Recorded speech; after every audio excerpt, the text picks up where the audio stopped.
일어나 가라. 내 믿음이 너를 구원하였느니라 하시더라. 아멘. 오늘은 추수감사절입니다. 이 추수감사절이 어떤 날인지 혹시 아시는지 모르겠지만 아주 오래전에 미국에서 시작한 예배의 한 형태입니다. 1620년도에 이 메이플라워라는 배를 타고 저기 청교도인들이 이제 종교의 핍박을 피해서 미국 땅으로 건너갔습니다. 그래서 이제 개척자가 된 거죠. 파이니어를 한 거죠. 근데 그곳에 갔을 때 처음에 그 배 속에 100명이 넘는 사람들이 탔는데요. 오다 보니까 먹을 것도 없었고 또 너무 추워가지고 제가 기록을 좀 살펴보니까 한 반 이상이 죽었다고 하더라고요. 반이 살아남아서 미국에 도착했는데 이제 1년 동안 하나님의 은혜로 그들이 인디언들을 만나가지고 또 인디언들의 그런 환대를 통해서 거기서 추수를 또 하고 농사를 지으면서 1년이 지난 다음에 하나님께서 공급하신 그런 아름다운 음식물들을 가지고 드렸던 첫 번째 예배가 추수감사절이다라는 기록이 있습니다. 추수감사절은 1600년대에 이 미국의 청교인들이 넘어가서 그들의 생명을 살려주신 하나님께 감사함으로 드렸던 예배입니다. 그래서 오늘날도 우리가 그 예배를 지금까지 드리고 있는 겁니다. 쉽게 말씀드리면 추수감사절은 뭐 하는 날이죠? 하나님께 감사하는 날입니다. 이 모든 걸 주신 분이 하나님이시다. 그거를 인정하면서 우리의 공급자이신 우리의 모든 것 되신 주님께 감사하는 날입니다. 아멘이시죠? 저는 저와 여러분이 오늘 예배를 통해 감사가 회복되었으면 좋겠습니다. 오늘 저희가 읽었던 말씀은요, 우리가 너무나 잘 아는 이야기입니다. 오늘 말씀 보니까 예수님께서 사마리아와 갈릴리 사이로 지나가셨어요. 예수님의 삶을 살펴보면 항상 좀 이렇게 바쁘게 다니셨습니다. 예수님은 한 군데 가만히 계시지 않고 여러 군데를 다니시면서 사람들을 만나고 복음을 전했습니다.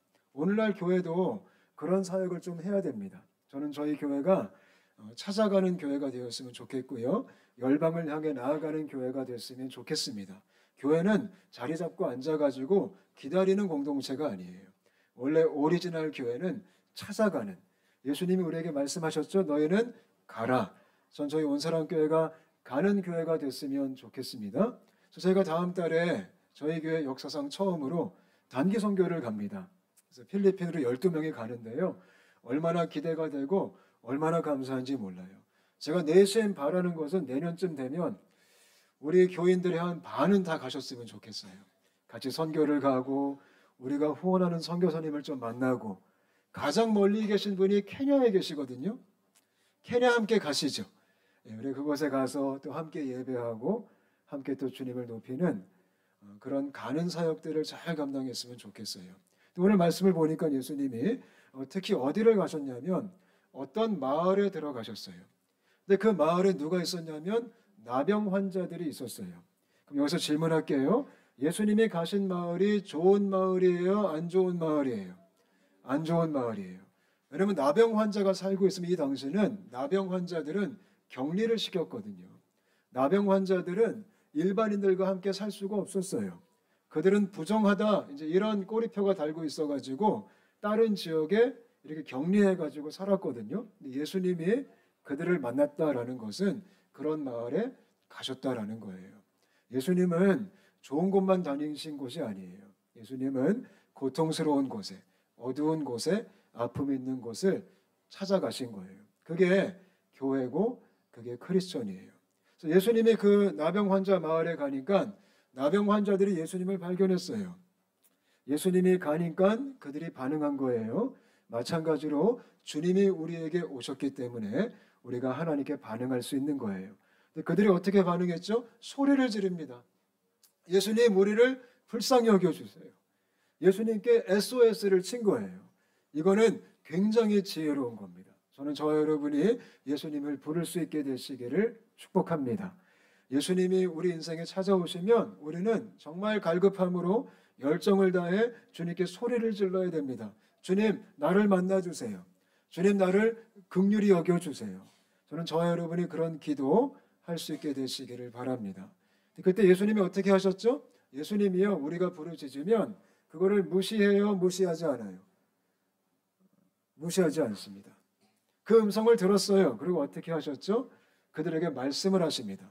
뭐라고 말씀하셨죠? 지금 너희들은 당장 가서 제사장들에게 너의 몸을 보여주라 이렇게 말해요. 왜 이렇게 말했을까요? 예수님이 지금 율법의 얘기를 하신 거예요. 우리가 요즘 갈라디아서 공부를 통해 율법주의가 얼마나 위험한지 배우고 있는데 여러분 예수님은요 율법을 폐하러 오신 분이 아니에요. 예수님은 율법을 완성하러 오신 거예요. 그래서 율법의 근거에서 나병 환자들에게 너의 몸을 제사장들에게 가서 보여줘라. 왜냐하면 그게 그 당시 율법이었어요. 나병 환자들이 치유가 되면 제사장들에게 검증을 받고 다시 사회생활을 시작했거든요. 그래서 그 절차를 그대로 말씀하신 거예요. 그래서 10명이요. 예수님이 말씀하시니까 어떻게 했죠? 순종합니다. 그리고 열심히 제사장에게 달려갔습니다. 그 가운데 어떤 기적이 일어났죠? 그들이 치유받았어요? 안 받았어요? 가다가 치유를 받았습니다. 여러분 이게 뭐죠? 말씀에 순종하면 기적이 일어나는 겁니다. 믿으시죠?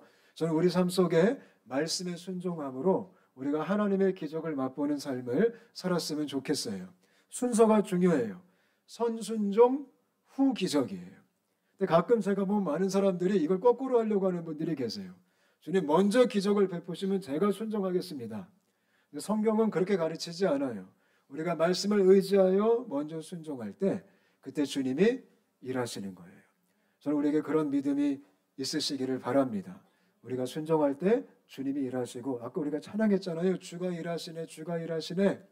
우리가 주님의 일하심을 보려면 말씀을 의지하여 움직일 수 있어야 돼요.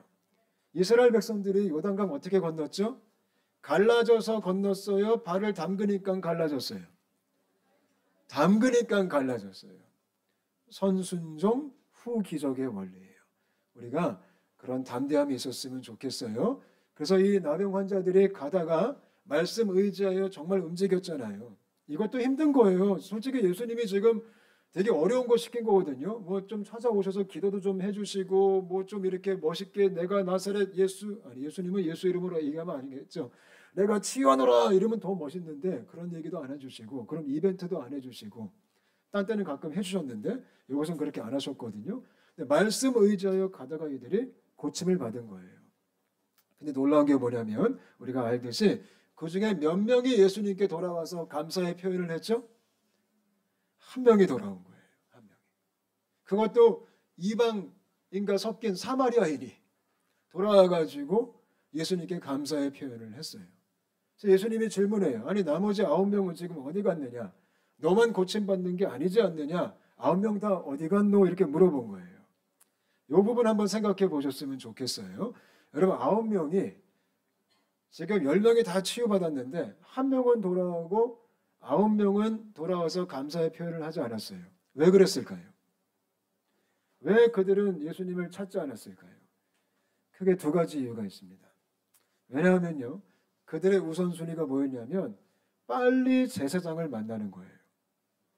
만나야지 뭐가 돼요? 그들이 사회로 복귀를 할 수가 있어요. 그래서 지금 그들에게 중요한 건 뭐예요? 내가 나음을 입고 뭐 예수님 이거보다 지금 나의 삶이 빨리 회복되고 내가 다시 사회로 들어가서 정상적인 생활을 하는 게 훨씬 우선순위였던 거예요. 그게 더 중요했기 때문에 그게 먼저였기 때문에 물론 고마움이 있었겠죠. 뛰어가다가 지금 막 나병이 났는데 얼마나 놀라워요. 물론 감사함이 있었겠죠. 그러나 그들의 우선순위가 하나님께 표현하는 것보다 빨리 내가 내 삶을 재정비해야겠다. 그게 가장 중요했던 거예요. 우리는 어떤지 한번 생각해 봤으면 좋겠어요. 우리도 가끔 보면 이 9명의 나병 환자들처럼 우리가 우선 급한 게 있어요. 일단 내가 먹고 살아야지. 일단 내가 좀 정상적으로 생활을 해야지. 일단 내 명예를 먼저 좀 내가 회복해야지. 내가 먼저일 때 우리가 하나님을 등한시하기 시작하는 거예요. 그래서 9명은 그러한 이유로 예수님께 돌아오질 않았어요. 또 두 번째 이유가 뭘까요? 예수님께 돌아오지 않은 이유.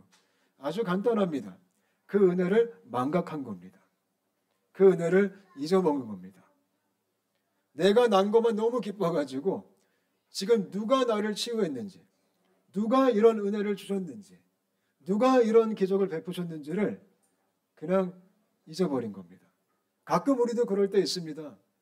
하나님이 주신 게 너무 좋아서 하나님을 잊어버립니다. 하나님의 은혜가 너무 고마워서 하나님을 잊어버립니다. 이게 너무나 큰 거기 때문에 저는 저와 여러분이 하나님을 잊지 않았으면 좋겠습니다.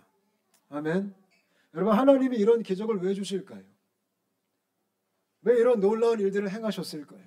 여러분, 나병 환자는 지금 누구를 상징할까요? 나병 환자는 하나님을 알지 못하는 죄인들을 상징합니다. 나병 환자의 특징이 뭐죠? 무감각하다라는 거예요. 그게 우리 인생들입니다. 우리가 되게 무감각해요. 우리는 죄를 져도 죄인지 모르고 우리는 하나님께 반응할 수 없을 정도로 무감각했던 사람들이에요. 근데 그런 우리들에게 생명을 주시러 예수님이 오신 거예요. 다시 우리를 예배자로 세우기 위해서. 근데 우리가 예배를 많이 망각합니다. 저는 저와 여러분이 9명이 아니라 1명이 되시기를 축복합니다. 이 추수감사절은 기억하라는 거예요. 기념하라는 거예요. 잊지 말라는 거예요. 뭐를요? 하나님의 은혜를 잊지 말라는 거예요. 여러분, 하나님께서 우리에게 은혜를 주셨습니다. 믿으시죠? 우리가 받은 은혜가 뭐죠? 뭐 각기 다를 수 있어요. 근데 제가 말씀드리고 싶은 것은 우리 모두는 다 똑같은 은혜를 받았습니다. 그게 어떤 은혜일까요? 우리는 죽어 마땅할 죄인입니다. 근데 그런 우리를 하나님께서 이처럼 사랑하사 독생자를 보내주셨습니다. 그리고 그를 믿는 믿음 안에서 우리가 생명을 누리게 됐습니다. 여러분, 이거 정말 믿으십니까? 이게 우리가 받은 절대적인 은혜입니다. 추수감사절은요, 그거를 기억하는 날입니다. 하나님이 내게 먹을 걸 줬다. 물론 그것도 중요한 거예요. 내게 재정을 줬다. 그것도 중요한 거예요. 근데 재정을 뭐 다 주십니까? 그건 아니잖아요. 어떤 분들은 물질의 축복을 받고 어떤 분들은 그렇지 못할 때가 있어요. 그럼 물질의 축복을 받은 사람만 추수감사절에 감사하라는 겁니까? 아닙니다. 건강도 축복이죠. 근데 건강하지 못한 사람도 있어요. 그럼 건강한 사람은 항상 감사하고 건강하지 못한 사람은 감사하지 말라는 건 아니잖아요. 이 추수감사절을 통해 우리가 기억해야 되는 감사의 제목은 예수님을 통해서 우리를 살려주신, 우리에게 생명을 주신, 나 같은 죄인을 구원하신 그 은혜의 감격이, 그 감사가 다시 회복되시기를 바랍니다. 이게 가장 중요한 겁니다. 하나님, 지난 한 달도 우리 가정 먹여 살려주셔서 감사해요. 그것도 고맙지만 그거보다 훨씬 감사한 게 주님 우리에게 생명을 주시고 나를 자녀 삼아 주신 것 감사해요. 이런 감사가 진짜 여러분 마음 깊숙이 오늘 자리 잡을 수 있게 되시기를 바랍니다. 아멘. 이게 제일 중요한 겁니다. 할렐루야. 그 다음에 또 뭐가 있을까요? 그런 주님이 나와 함께 하심. 내게 생명을 주셨고 또 나와 함께 하시고, 이게 얼마나 고마워요. 여러분, 하나님이 지금도 우리와 함께 하시는 거 믿으십니까? 믿으시죠? 우리와 함께 하셔요. 왜요? 약속하셨기 때문에 지금도 함께 계세요. 그거를 감사할 수 있게 되시기를 바랍니다. 아멘.